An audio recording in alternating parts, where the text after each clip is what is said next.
কেমন আছো আমার প্রিয় ভাই এবং বোনেরা? আমি তোমাদের টিউটর শুভদীপ ঘোষ।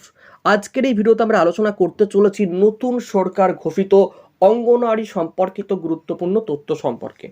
আমরা আগেও অঙ্গনওয়াড়ি সম্পর্কে বিভিন্ন গুরুত্বপূর্ণ ভিডিও আমাদের চ্যানেলে আপলোড করেছিলাম এবং সেগুলো তোমরা প্রচুর পরিমাণে পছন্দ করেছো। এবং আজকের এই ভিডিওটা একটু অন্যরকম হতে চলেছে। তোমরা বারবার জানতে চাইছিলে যে স্যার নতুন সরকার তো গঠিত হয়ে গিয়েছে, তো আমাদের অঙ্গনওয়াড়ির পরীক্ষা কবে থেকে শুরু হতে পারে এবং এবছর সিলেবাসে কি কোনো প্রকার পরিবর্তন আসছে এবং সুপারভাইজার পোস্ট, ওয়ার্কার পোস্ট এবং হেল্পার পোস্টের জন্য কোন জেলা থেকে কতগুলি ভ্যাকেন্সি রয়েছে তার একটি গুরুত্বপূর্ণ ভিডিও আমাদের সামনে তুলে ধরবে। তো তোমাদের কথা রাখতে আমি আজকে একটা নতুন ভিডিও নিয়ে তোমাদের সামনে চলে এসেছি। তো প্রত্যেককে বলবো ভিডিওটা মনোযোগ সহকারে প্রথম থেকে শেষ অবধি দেখো এবং যে গুরুত্বপূর্ণ কথাগুলো বলবো এগুলি তোমাদের কিন্তু প্রচণ্ড পরিমাণে কাজে লাগবে। আরেকটি গুরুত্বপূর্ণ ঘোষণা ভিডিওর শুরুতে, যেটি না বললেই নয়। দেখো, তোমরা অনেকে অঙ্গনওয়াড়ির প্রিপারেশন এবং অঙ্গনওয়াড়ির ফর্ম ফিল আপ সম্পর্কে সবসময় আপডেট পাও না, কারণ অনেক সময় তোমরা ইউটিউব চ্যানেল হয়তো আসো না। তো তোমরা আমাদের গ্রুপে যুক্ত হতে পারো। গ্রুপে যুক্ত বা লিঙ্ক দেখো একদম কমেন্ট বক্সের প্রথমে আমি মেনশন করে দিয়েছি, ওই লিঙ্ক থেকে তোমরা আমাদের গ্রুপে যুক্ত হতে পারবে। এই গ্রুপটি সম্পূর্ণরূপে পড়াশোনা সংক্রান্ত অঙ্গনওয়াড়ি পরীক্ষা সম্পর্কিত সমস্ত সাহায্য তোমাদের করে থাকবে। এই গ্রুপের মধ্যে তোমরা ফ্রিতে স্টাডি মেটেরিয়াল পেয়ে যাবে, ফ্রিতে সম্পূর্ণভাবে সমস্ত প্রকার ফর্ম ফিল আপ যেগুলো সরকারি চাকরির জন্য হয়ে থাকে সেই সম্পর্কে তথ্য তোমরা পেয়ে যাবে। তো অবশ্যই গ্রুপটাতে যুক্ত থেকেও ভুলো না। এবং প্রত্যেককে বলবো নতুন নতুন আপডেট পেতে অবশ্যই আমাদের চ্যানেলটাকে সাবস্ক্রাইব করে রাখো এবং পাশের বেলটিকে অল করে রাখো। আমরা প্রথম দেখে নেব অঙ্গনওয়াড়ির ভ্যাকেন্সি কোন জেলা থেকে কতগুলি রয়েছে। দেখো, অলরেডি আমার কাছে ICDF 2026 নতুন ঘোষণা, যে নতুন সরকার গঠিত হচ্ছে সেই নতুন সরকারের যে অ্যানাউন্সমেন্ট অনুযায়ী কোন জেলা থেকে কতগুলো ভ্যাকেন্সি এবছর থাকছে 2026-এ। উত্তর 24 পরগনা জেলা থেকে 1200+ শূন্য পদে নিয়োগ হচ্ছে। তো একবার দেখে নেব উত্তর 24 পরগনা জেলা থেকে কারা ভিডিওটা দেখছো। কমেন্ট বক্সে তোমাদের জেলার নামটা মেনশন করো, একটু কমেন্ট করে জানাও যে স্যার আমি উত্তর 24 পরগনা থেকে ভিডিওটা দেখছি।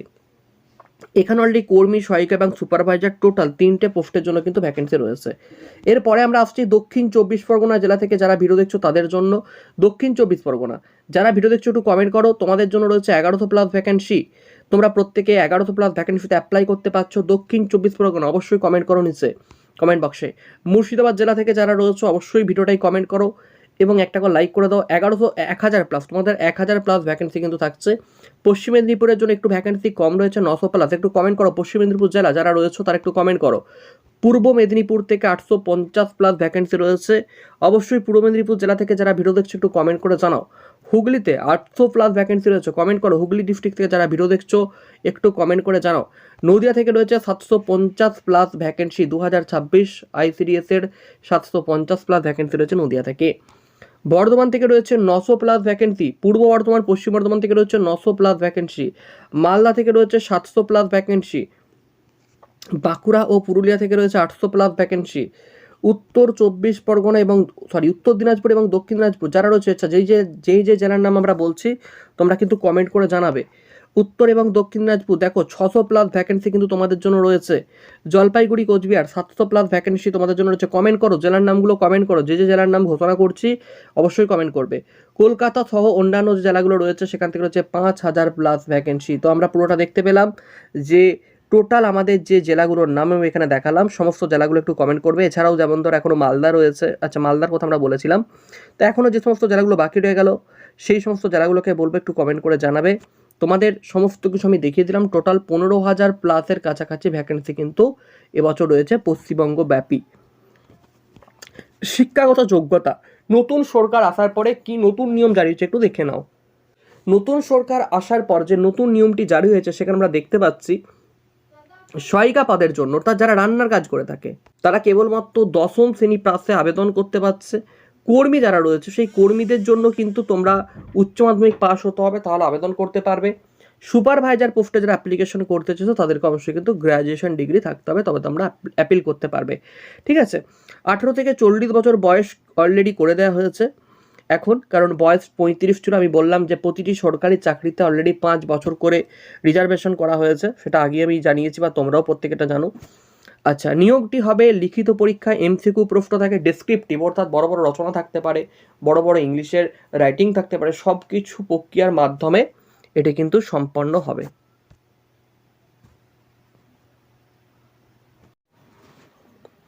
দেখো আইসিডিএস এর যে নতুন ব্যাচ, অর্থাৎ যারা 2026 অঙ্গনওয়াড়ি সুপারভাইজার, ওয়ার্কার এবং হেল্পারের জন্য প্রিপারেশন নিতে চাও তাদের জন্য নতুন ব্যাচ শুরু হচ্ছে। এখানে হচ্ছে লাইভ ক্লাস কোনো নয়, লাইভ ক্লাসের সঙ্গে প্রতিটা ক্লাসের রেকর্ড তোমরা পেয়ে যাচ্ছ।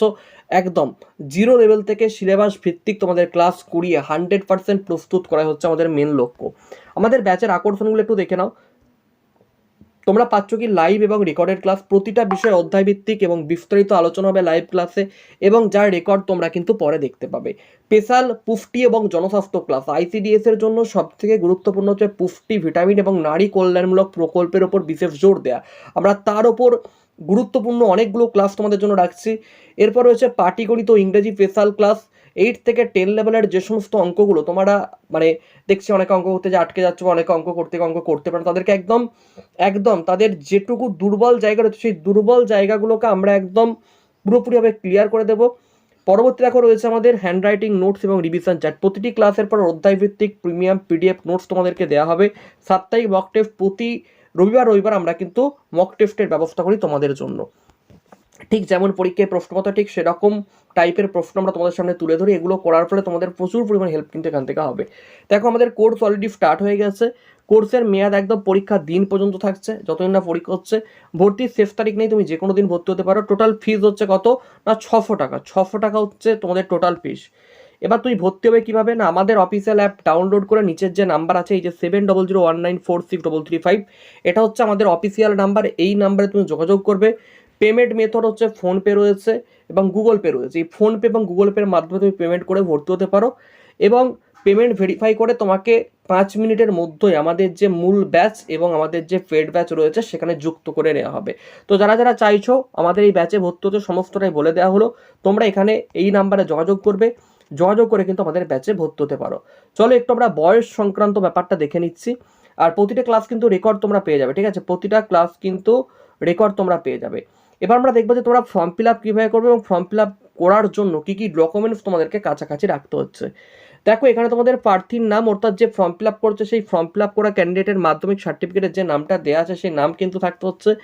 বাবা অথবা স্বামীর নাম, বিবাহিত মহিলা হলে তাদের স্বামীর নাম লাগবে, এবং যদি বিবাহিত না হয়ে থাকে তাহলে তার বাবার নাম লাগছে।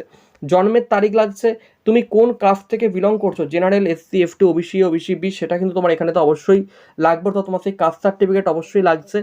এবার দেখো সহায়িকা পদের জন্য ন্যূনতম তোমাদেরকে কিন্তু 10ম শ্রেণী পাস হতে হবে।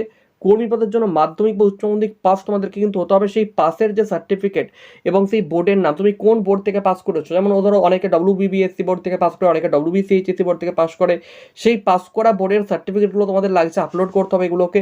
সুপারভাইজার হলে তুমি কোন ইউনিভার্সিটির আন্ডারে গ্র্যাজুয়েশন কমপ্লিট করেছো সেই সার্টিফিকেট তোমাদেরকে রাখতে হচ্ছে। নথিপত্রের ছবি আপলোড করতে হবে, এবং প্রতিটি ছবির সাইজ যেন 20 KB থেকে 50 KB সাইজের মধ্যে হয়ে থাকে।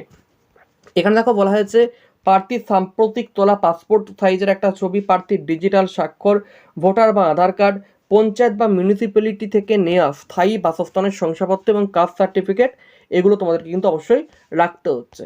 ফর্মটি সাবমিট করার আগে তোমাদেরকে অবশ্যই প্রিভিউ অপশানে ক্লিক করে পুরো ফর্মটা একবার ভালো করে চেক করে নিতে হবে। দেখো আমরা অনেক সময় মোবাইল থেকে ফর্ম ফিল আপ করি, তো ফর্ম ফিল আপ করার আগে অবশ্যই আমাদেরকে ভালো করে ফর্মটাকে চেক করে নিতে হবে যে ফর্মের মধ্যে কোনো প্রকার ভুল রয়েছে কিনা। ফোন নম্বর, তোমার কাস্ট সার্টিফিকেট, যে শিডিউল কাস্ট বা যে কাস্ট থেকে বিলং করে সেই কাস্ট সার্টিফিকেটের যে নম্বর, এগুলো কিন্তু তোমাদেরকে ভালো করে চেক করে নিতে হবে। চেক করার পর যদি মনে হয় যে হ্যাঁ সব কিছু ঠিকঠাক আছে, তাহলেই কিন্তু তুমি ফর্মটিকে সাবমিট করতে পারবে। দেখো তারপর দেখবে মানে ডিক্লারেশন একটা টিক আসবে, ডিক্লারেশন ফর্মে তুমি টিক করবে, টিক করার পর কিন্তু তুমি অবশ্যই সেখান থেকে ফর্মটাকে সাবমিট করতে পারবে। অ্যাপ্লিকেশান দেখো সাবমিট অ্যাপ্লিকেশন করে ফর্মটাকে সাবমিট করে তুমি এবার দেখো ফর্মটাকে প্রিন্ট আউট করে নেবে, প্রিন্ট আউট করে 1 কপি তোমার কাছে কিন্তু রেখে যাবে, ঠিক আছে? আমাদের চ্যানেলে আইসিডিএস পুষ্টিবিজ্ঞান পাটিগণিত রচনার স্পেশাল ক্লাস আসতে চলেছে, তাই তোমরা অবশ্যই তোকে সাবস্ক্রাইব করাবে চ্যানেলটাকে, ঠিক আছে? তো চলো আমরা পরবর্তী ক্ষেত্রে আসছি যে এখানেতে আবেদনটা ঠিক কীভাবে করতে, অনেকে এটা বুঝতে পারো না, চলো আমরা সেটা একটু তোমাদেরকে দেখিয়ে দিচ্ছি। একবার বয়স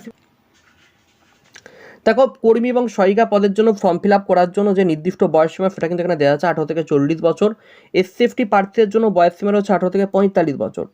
ওবিসি এ এবং ওবিসি বি প্রার্থীদের জন্য বয়স হচ্ছে 18 থেকে 43 বছর। ঠিক আছে, যেটা 43 বছর হতো, এখানে একটু ভুল হয়েছে, 18 থেকে 43 বছর। আইসিডিএস সুপারভাইজার যারা ফর্ম ফিল আপ করে তাদেরকে বলছে 18 থেকে 39 বছর অবধি জেনারেল ক্যাটাগরির জন্য।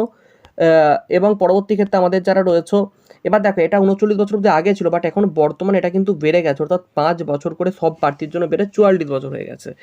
এটা হচ্ছে কত হচ্ছে 18 থেকে 44 ছিল, এটা কিন্তু বেড়ে গিয়ে 49 বছর 49, এটা হচ্ছে 42 ছিল, এটা বেড়ে যে 45 হয়েছে ওবিসি এ এবং ওবিসি বি প্রার্থীদের জন্য। তো আশা করছি পুরোটা ক্লিয়ার করতে পারলাম। আবেদন ফিটা একটু দেখে নিচ্ছে যে কাদের কাদের আবেদন ফি কত লাগছে না লাগছে একটু দেখে নাও। আইসিডিএস এর সাধারণ কর্মী অর্থাৎ সহায়িকা পদের বা কর্মী পদের যারা ফর্ম ফিল আপ করবে তাদের করতে কোনো আবেদন ফিস লাগছে না। তবে সুপারভাইজার যেটা ডব্লিউবিপিএসসি বোর্ডের মাধ্যমে হয়ে থাকে সেক্ষেত্রে এসসি এফটি এবং প্রতিবন্ধী প্রার্থীদের ফি লাগে না, কিন্তু ওবিসি প্রার্থী এবং জেনারেল প্রার্থীদের যেমন ফর্ম ফিল আপ করতে যে ফিসটা ওখানে বলা হবে সেই ফিসটা দিয়েই কিন্তু ফর্ম ফিল আপটা করতে হবে। তো পুরোটা ক্লিয়ার করতে পারলাম। তো প্রত্যেককে বলে যদি হোয়াটসঅ্যাপ গ্রুপে যুক্ত না হয়ে থাকে অবশ্যই কিন্তু যুক্ত হতে ভুলবেন, অবশ্যই যুক্ত হবে। এবার দেখো এখানে জেলাভিত্তিক নিয়োগটা একটু বুঝিয়ে দিই। অনেকে বলো স্যার কীভাবে জেলাভিত্তিক নিয়োগ হয়। দেখো আইসিডিএস কর্মী এবং সহায়িকা পদের নিয়োগ কোনো একটি নির্দিষ্ট দিনে পুরো রাজ্যে একসাথে হয় না, যেটা আমরা সব থেকে বড় ভুল করে থাকি, যার জন্য আমি গ্রুপে যুক্ত হতে বলছি। তোমরা অনেক সময় দেখবে তোমার জেলায় ফর্ম ফিল আপ হচ্ছে না, কিন্তু অন্য জায়গায় পরীক্ষা হয়ে গিয়েছে, তাদের রেজাল্ট বিটে নিয়োগ হলো, বাট তোমার জেলায় ফর্ম ফিল আপ হলো না, তাহলে তুমি জানবে কিভাবে? তার জন্যই প্রতিনিয়ত ইউটিউবটা ফলো রাখতে হয় এবং প্রতিনিয়ত ইউটিউবের আপডেটগুলো রাখতে হয়, মনে রাখতে হয়। আইসিডিএস সুপারভাইজার পরীক্ষা থাকে, এটি রাজ্য স্তরের একটি বড় পরীক্ষা যেটি ডব্লিউবিপিএসসি অর্থাৎ West Bengal public service commission করিয়ে থাকে। 2026 সালের এই ওয়েস্ট বেঙ্গল সার্ভিস কমিশনের তরফ থেকে সুপারভাইজারের যে আমাদের নোটিফিকেশন সেটা খুব শীঘ্রই কিন্তু প্রকাশ পেতে চলেছে ডব্লিউবিপিএসসির অফিসিয়াল ওয়েবসাইটে। তো প্রত্যেকে ভালো থেকো, সুস্থ থেকো। পুরোটা দেখার জন্য প্রত্যেকে অসংখ্য ধন্যবাদ।